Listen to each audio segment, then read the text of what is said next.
You know, they say you never know how out of shape you are until you're dragging a deer. And it's amazing how much 130, 140 pounds of dead weight actually is. I can keep going, but my legs are staying here. Oh, I know. You're good.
So, house that never slumbers. I got dressed, got all out, got right to the bottom of my tree stand. Just as Josh texted in, he shot a nice one. So, I immediately walked back to the truck, and we're heading to go help him find his buck. So, he's really excited. It's only his second deer ever. He's really getting antsy, wanting, not waiting and everything for me. But because I didn't let him go look for it. He sees it dead, but I said, nope, we got to get this all on video.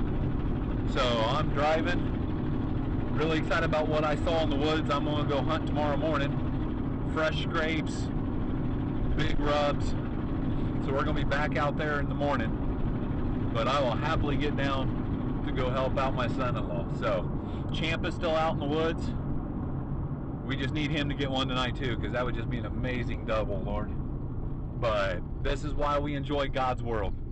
It's absolutely gorgeous out, beautiful out, and I can't be more excited than one of the boys gets one than me. Don't get me wrong, I love killing deer and I love getting big ones, but I'd much rather see them get them and see the joy, because I've had that pleasure. So we're on our way. I'm driving to him right now. I'm about 2-3 minutes away. I'll walk out. We got a long drag ahead of us, because where this place is about 1.5 miles. Well, not a mile and a half, sorry. About half a mile or better back to where we hunt. So we are on our way. Excited to go. We're going to interview him, ask him about it.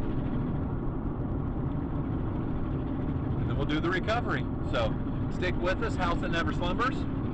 First one that we found on the board in the house. So we got more to come. Stay tuned. This happened. Here we go.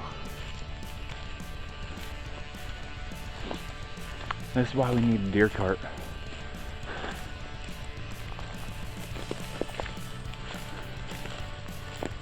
We probably could have walked right out, or drove right out here. Well, I left the tree line where it was so bad. Yeah, we came down the middle, but oh well. This is the glory of it, man.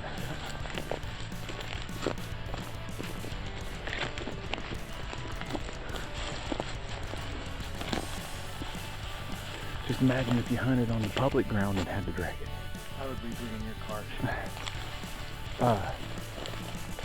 Good friend of mine killed one down at Brookville on that public ground. Yeah. Took him 2 hours to drag it to his truck.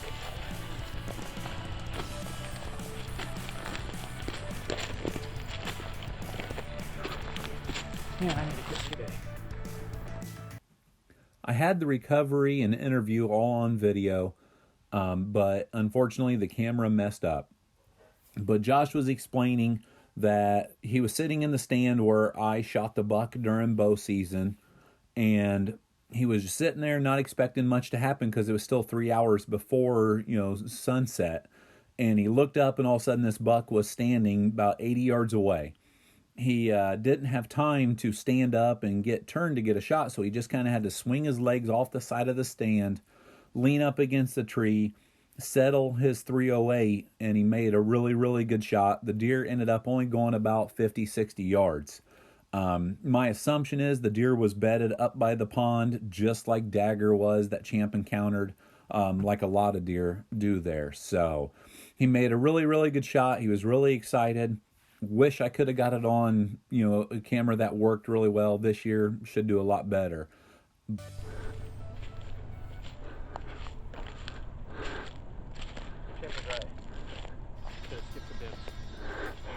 I got to the tree. I took the bibs off. I was hot, and I'm like, oh, that's why I had 2 more shirts on. I took them off before I came because I know what I'm getting ready to do. I had taken off everything.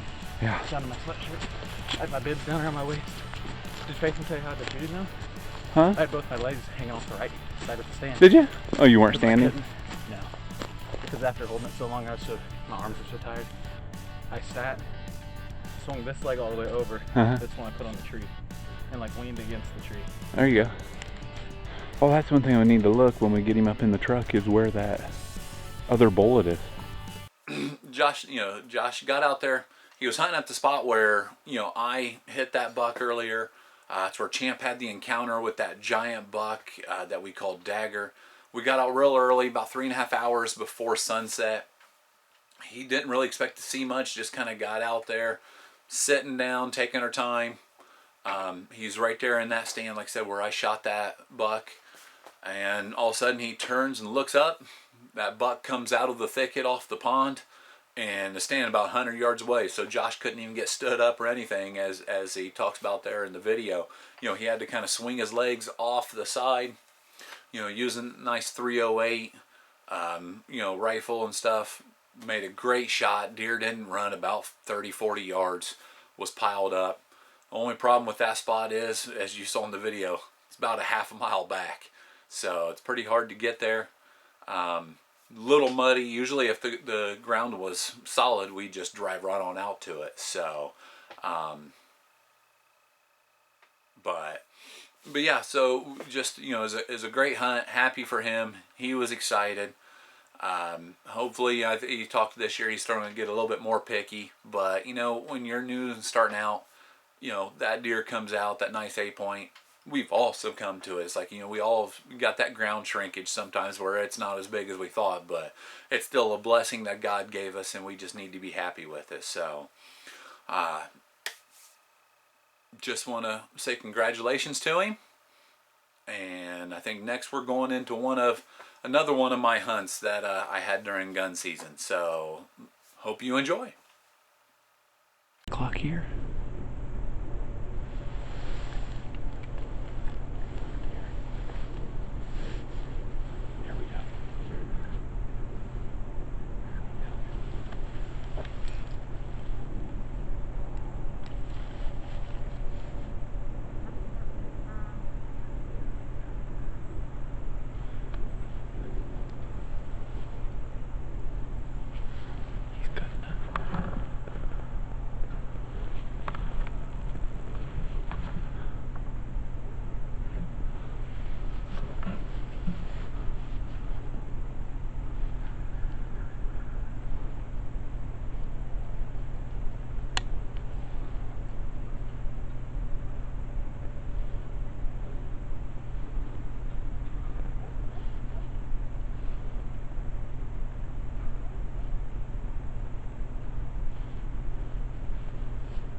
right now, I'm just watching the deer about 80, 90 yards away, just standing there looking back at me.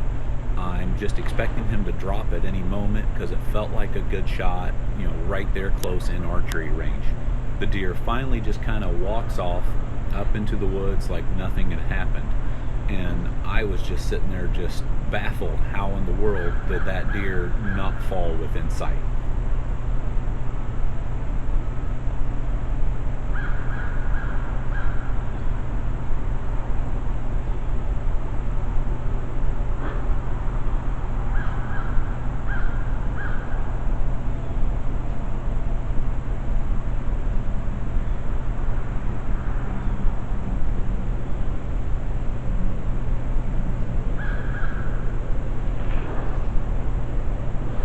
Did I miss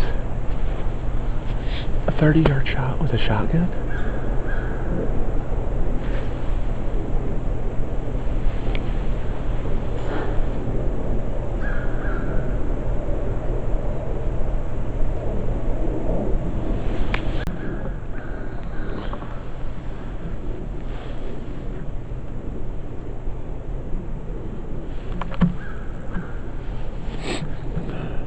Well, I don't know what happened.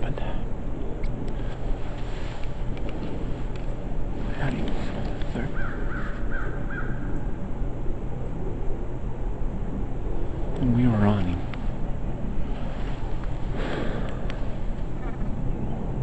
Guess I'll go check for blood.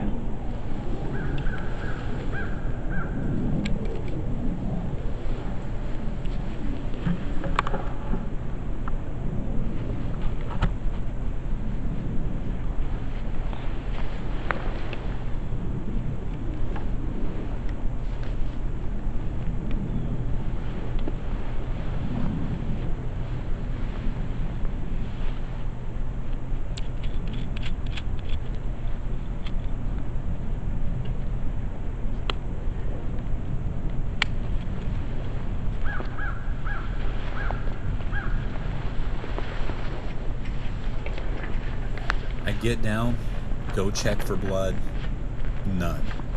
Found a lot of hair, but no blood. Walked to where the buck was standing, no blood. Walked around for about an hour and a half, still no blood. It was strike 3, and I guess I was out for the season as I never got another shot at a good buck.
Well, this buck comes in only 30 yards away.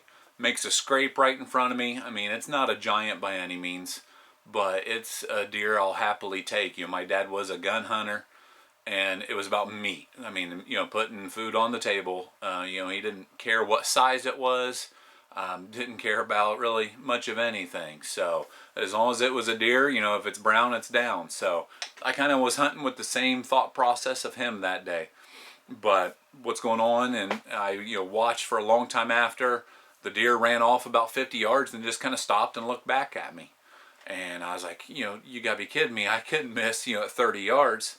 Well, I get down, go on over, check, hair all over the place. So I know I hit him, but could not find blood anywhere.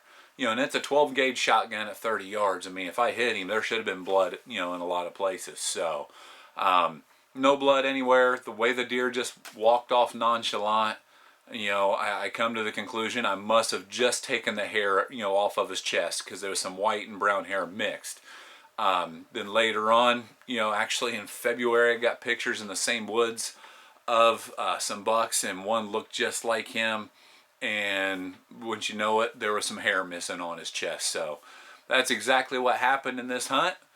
Makes me sad. They say strike 3 and you're out, and I guess that was the case for me. I had 3 opportunities at bucks last year, just couldn't capitalize for some reason. All of it, I'll take blame myself. Had an old scope on my dad's gun that thought I had sighted in, but come to find out, after I shot at him, I came home and shot it. It was off by like 8-10 inches. It just was real bad. Crosshairs bounced around anytime it got bumped. So, I mean, you learn and move on, and that's the unfortunate side of hunting. But at least I did know all 3 bucks that I did graze or wound this year, all 3, made it and lived into the winter and beyond, because we got pictures of them this year. So that's what we had for you this week. Once again, congratulations to Josh. That was a great buck for him to take. First deer taken out of our family, with a rifle. Indiana allowed rifles a few years back, and so that's the first one we've gotten with a rifle. Next episode, hopefully it all comes together for me. So thanks for watching Full Armor Outdoors. Follow us on Instagram and YouTube. Please subscribe to our channel here. It's The House That Never Slumbers, and click the little bell for notifications. Got a lot more videos coming. The videos from this year in 2020 already, have been pretty good. Got some, field dressing tips. We actually butcher a doe I harvested on video to kind of show you how we do it. So hope you enjoy. God bless, and like I said, get out and enjoy God's world. It's a beautiful place we live.